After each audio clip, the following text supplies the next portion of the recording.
Hello and welcome back guys in my yet another video.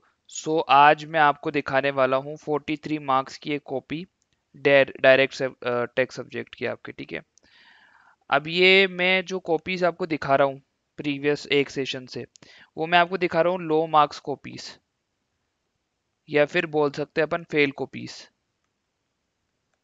इसको दिखाने का मेरा एक ही मोटिव है कि ऐसी गलतियां वो आप ना करो जो इन कॉपीज में हो रखी है।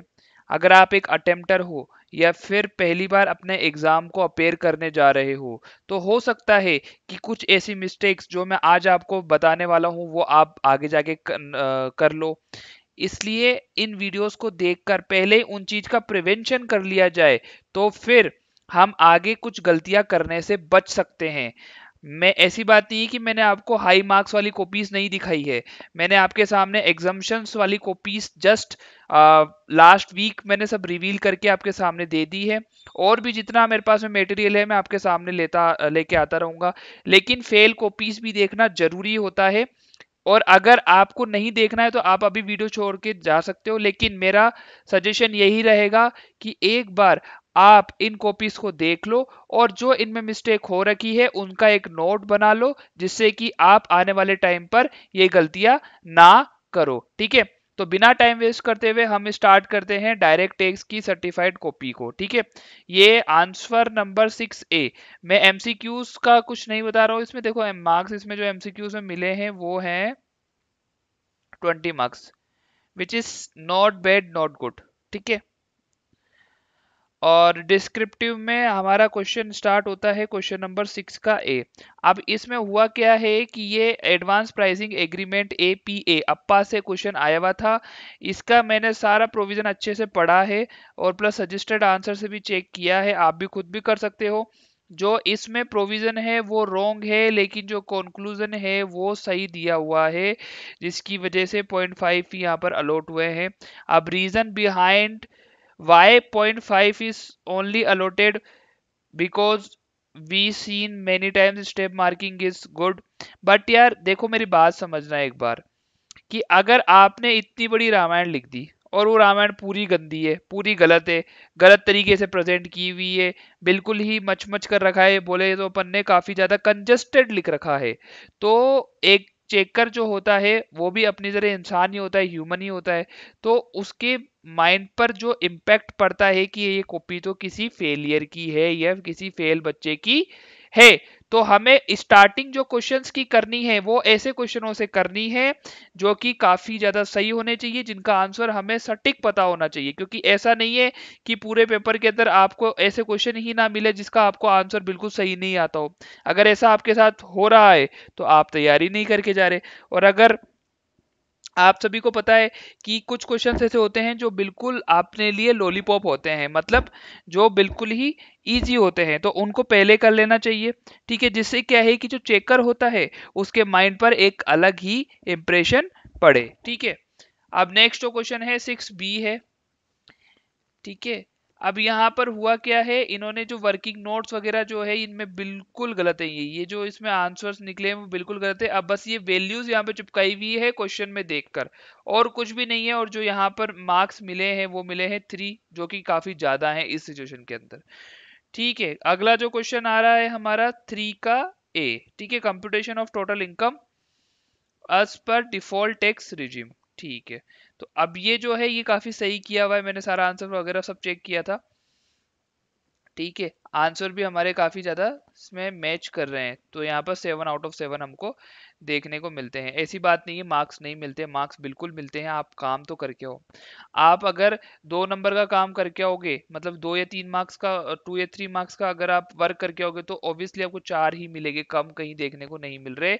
बहुत ही रेयर सिचुएशन होती है जहां पर मार्क्स आपके कम अलॉट होते हैं, मार्क्स खूब दे रहा है, भर भर के आईसीएमआई मार्क्स दे रहा है, लेकिन आप करके ही नहीं आओगे तो मार्क्स कहीं पर भी नहीं मिलने वाले हैं। ठीक है, 3 का B। अब देखो यार यहाँ पर है ना, थोड़ा स्पेस छोड़ा करो इन जगहों पे। ये देखो ये क्या कंजेस्टेड कर रखा है, ये थोड़ा स्पेस छोड़ छोड़ के करो। इतनी बड़ी कॉपी है, क्यों खाली छोड़ के आ रहे हो, वो वैसे भी खराब होने वाली है कॉपी। तो आराम से पूरा पेज यूज करके आप कर सकते हो। यहाँ पर 5 आउट ऑफ 7 अलॉट हुए हैं मार्क्स। ठीक है, फिर ये देखो अभी क्या किया, यहीं से स्टार्ट कर दिया।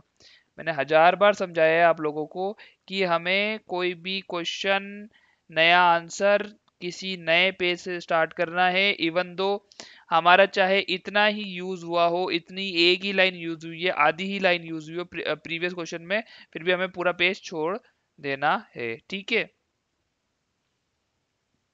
यहाँ पर 3.5 आउट ऑफ 7 अलॉट हुए हैं। ठीक है, अब ये क्या था, ये क्वेश्चन रिलेटेड था, इसमें केस स्टडी दी हुई थी, उसमें हमको बताना था जो अपना इंटरनेशनल टैक्सेशन से ही क्वेश्चन था। ठीक है, तो इसमें का कुछ पॉइंट सही थे, कुछ पॉइंट गलत थे। अब देखो जो नेक्स्ट क्वेश्चन आ रहा है उस पर मुझे ताजुब होता है। 7 का बी है, 94 बी थिन कैपिटलाइजेशन से क्वेश्चन आया हुआ है। बहुत ही अब क्या कह सकते हैं, इजी क्वेश्चंस में इसको काउंट कर सकते हैं। बोलते हैं ना कि मतलब किसी ने अ, आपको टॉफी दे दी, ऐसा क्वेश्चन है ये। फिर भी यहाँ पर क्या हुआ है, कैलकुलेशन मिस्टेक कर दी यहाँ पर, और इस वजह से ये पूरा गलत हो गया और 2 आउट ऑफ 7 मिला है।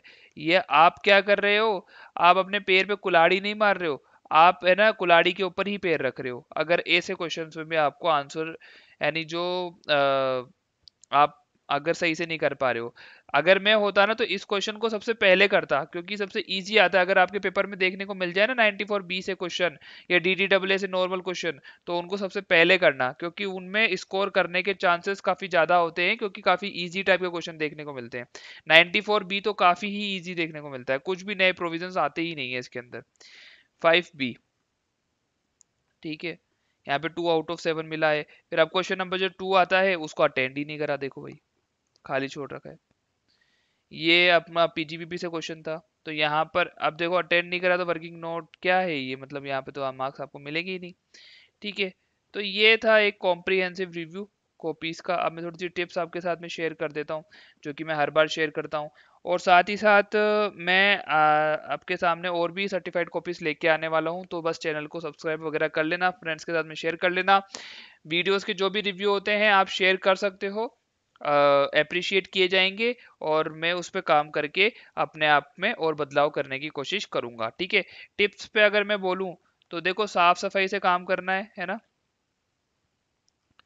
प्रेजेंटेशन अच्छी रखनी है, पिक वाइसली का मतलब क्या है कि क्वेश्चन, जो क्वेश्चन है वो हमारे क्या बोलते हैं, फर्स्ट जो पिक करना है जो आता है, फर्स्ट पिक जो कौन सा करना है, जो 100% हमको आता है। सेकंड भी जो हमको आता है 100% वो। फिर उसके बाद में फिर धीरे धीरे रेशो कम होते जाएगा। तो मतलब स्टार्टिंग ऐसे करनी है अपनी कॉपी की, जो चेकर को दिमाग पे एक ऐसा इंप्रेशन पड़े कि ये जो कॉपी है किसी मेरिटियस बच्चे की है, किसी AIR वाले बच्चे की है। उसके दिमाग पर जरा सा भी इंप्रेशन ये नहीं पड़ना चाहिए कि कॉपी स्टार्ट होते ही अरे यार ये तो क्या ही आ गया। तो हमें इन चीजों का सबसे ज्यादा ध्यान रखना है। ठीक है, तो बस यही छोटी मोटी टिप्स है जो कि मैं हर वीडियो में आपके साथ में शेयर करता रहता हूं। आगे बहुत ही अच्छा कंटेंट आपके लिए आने वाला है। आपने यहाँ तक वीडियो देखा, आपका बहुत बहुत थैंक यू। और आने वाले टाइम पे काफी ज्यादा कंटेंट आपको देखने को मिलेगा। तब तक के लिए बाय बाय, थैंक यू, मिलते हैं नेक्स्ट वीडियोस के अंदर। ठीक है, बाय बाय, थैंक यू।